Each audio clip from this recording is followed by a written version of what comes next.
Hello and welcome to today's lesson with me, Sharo. I hope you're all well. I hope you're all safe. I'm sending you all a big virtual hug. We all can use some loving, isn't it? Today, before I begin, I wanted to bring before you all that our community is still a small community at the moment, so I want us to be responsive. So please talk to me, reach out to me, comment down below, write to me, and I will write back to you. And that way we're going to keep this small group active, okay? Now, today's lesson is self-introduction. It's all about you. Self-introduction is a very common question that we deal with on a regular basis. And in certain situations, it's that make or break deal. Introducing yourself properly is very vital because it paves the path for future communications with you. And it also gives your audience a quick crash course about your life. Now, to some people, this topic may seem very basic because some people don't want to present themselves properly. They've got their swag and their attitude going on, and they don't really care. However, I encourage people to speak proper, polished, and polite language. I agree that kids these days think that their swag and their usage of words like dope is going to set them apart, but let's be honest, it does not. So, let's learn to introduce ourselves properly, shall we? So the very first thing we need is our greetings. For formal settings, greetings like hello or good morning, good evening will work perfectly fine. And let me give you some tips. When you're greeting somebody, your face is very important. So please light it up a bit, smile. That will always work for your favor. And people sitting next to you or your audience in front of you will think that you're confident and they will like your charismatic style and they will like you in general. So smile, okay? For formal meetings, hello, good morning, and good evening. And one quick note I want to present is sometimes you might have to introduce yourself without any forewarning. So you need to have your self-introduction ready at the back of your mind.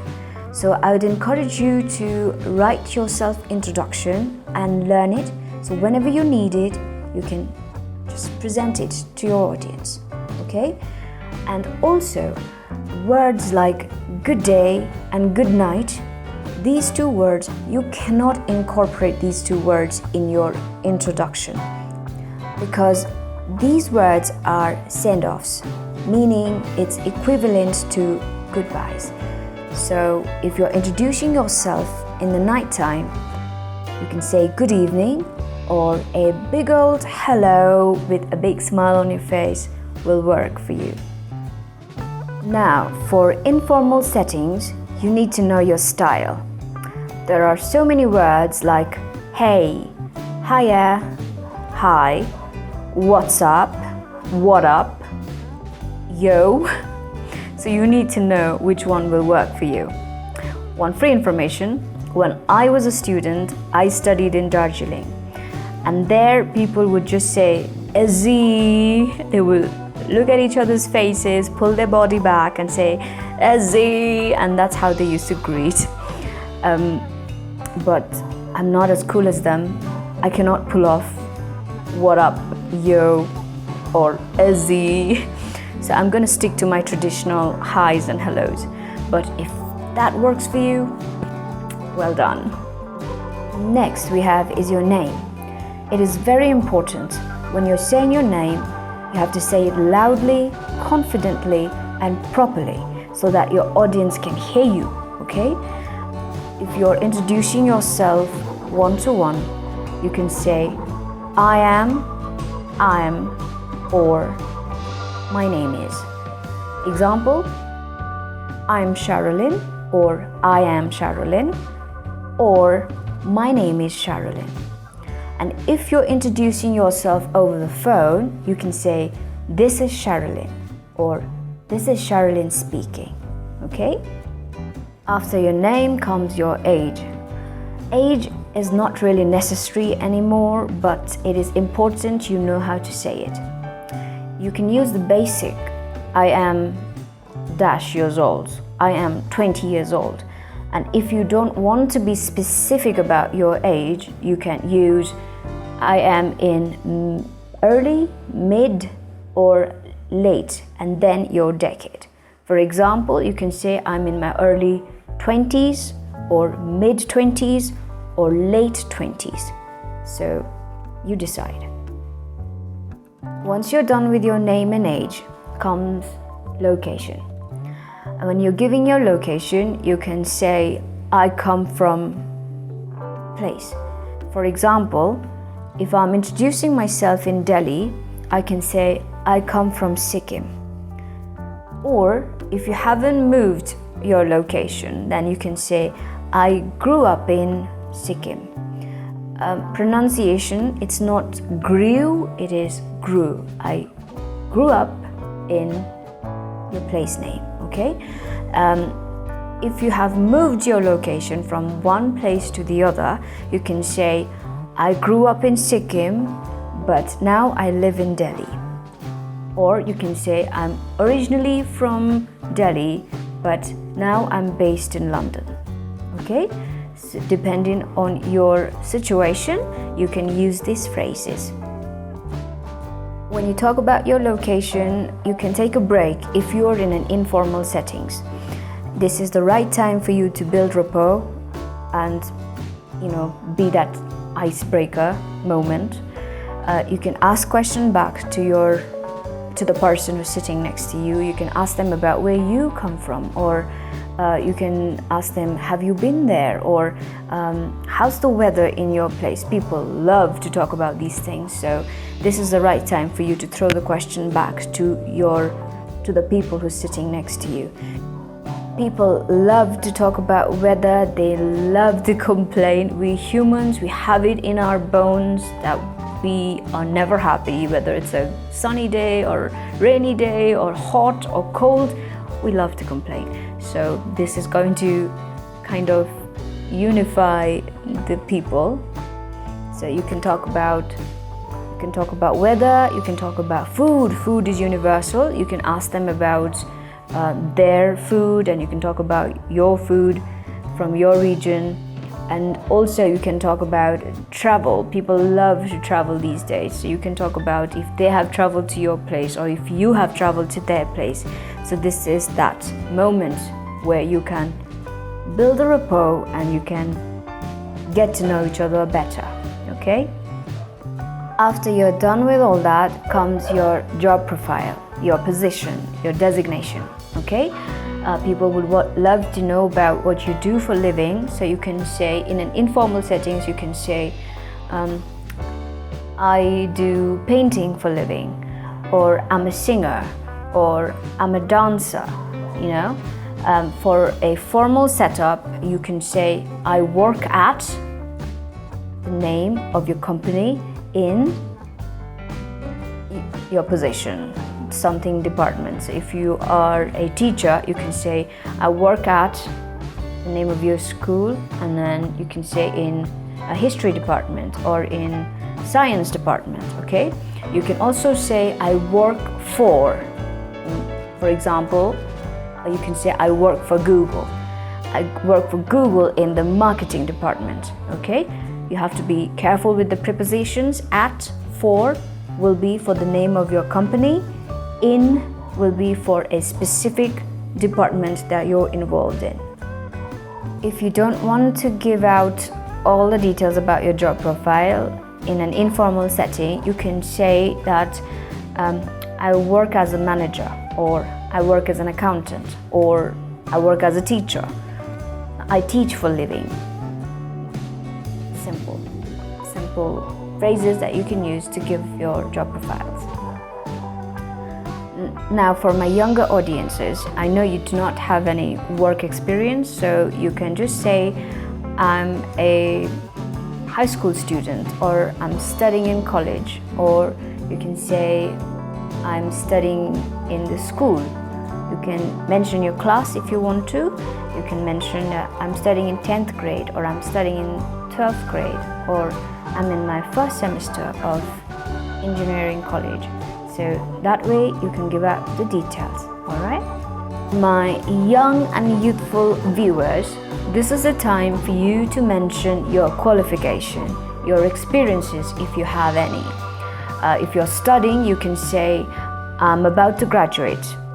If you have completed your graduation, you can say, I'm a history graduate, or I'm a political science graduate. You can also say, I have a BA degree in your subject. If you want to say it in a very informal way, you can say, I'm a biology postgrad, shorten it up. And if you are taking up a course in some subjects, then you can say, I'm currently taking a course in your subject name. For example, you can say, I'm currently taking a course in computer application, okay?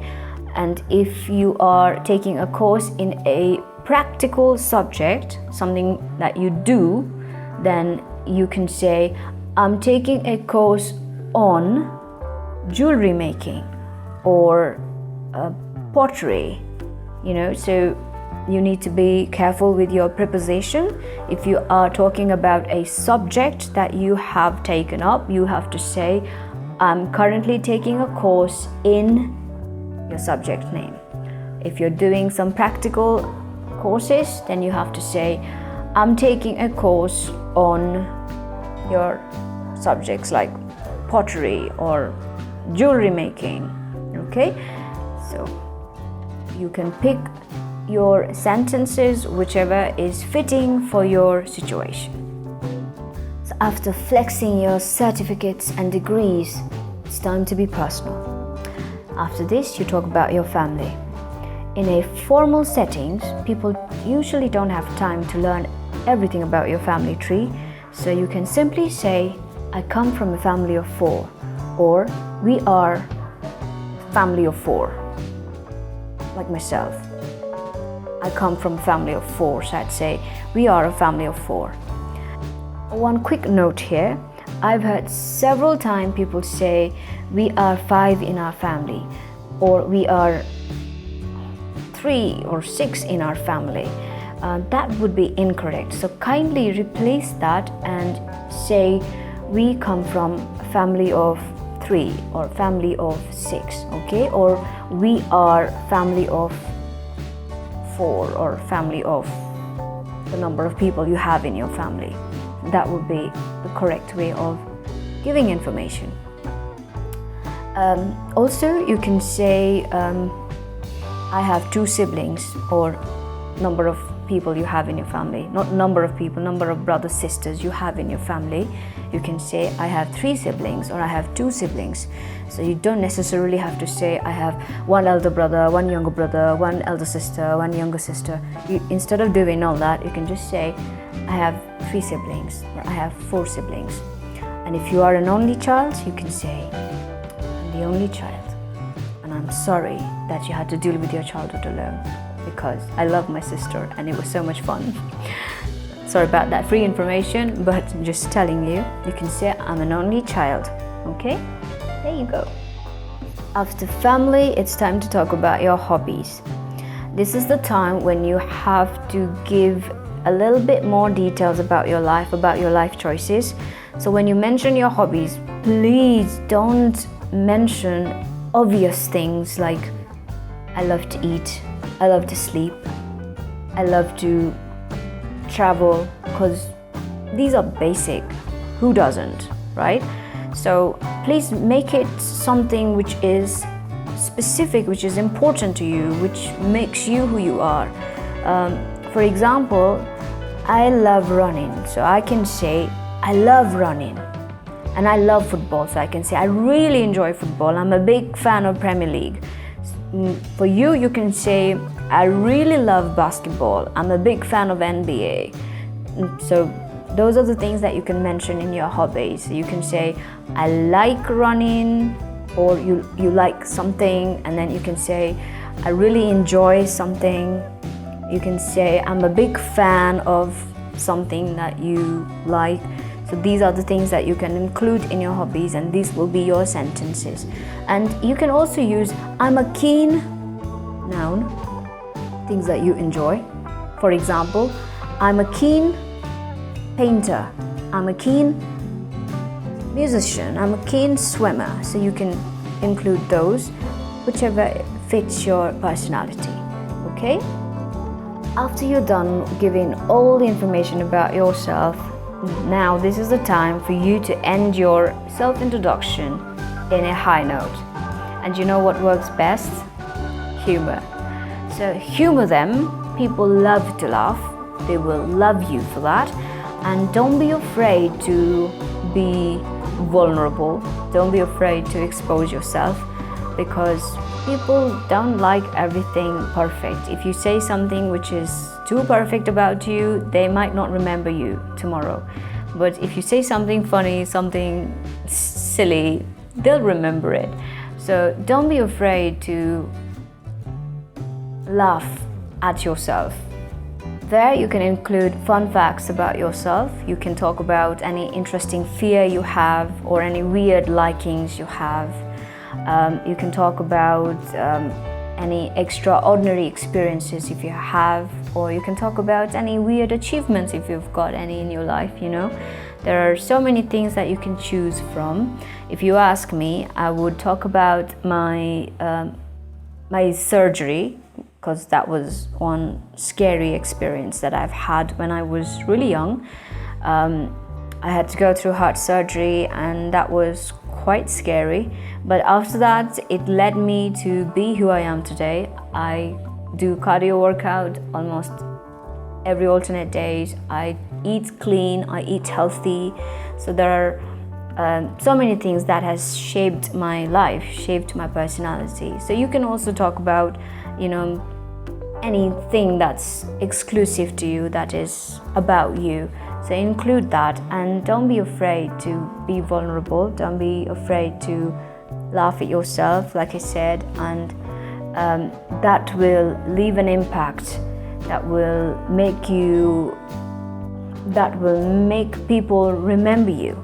So there you have it. All the steps to introduce yourself successfully, both in a formal and informal settings. So now you know, you have it at the back of your mind.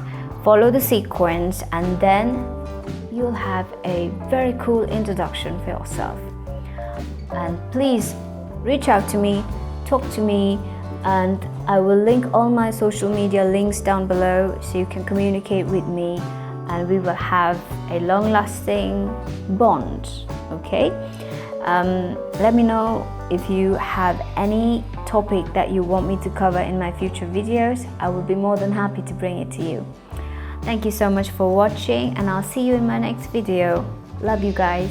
Bye bye. Look after yourself.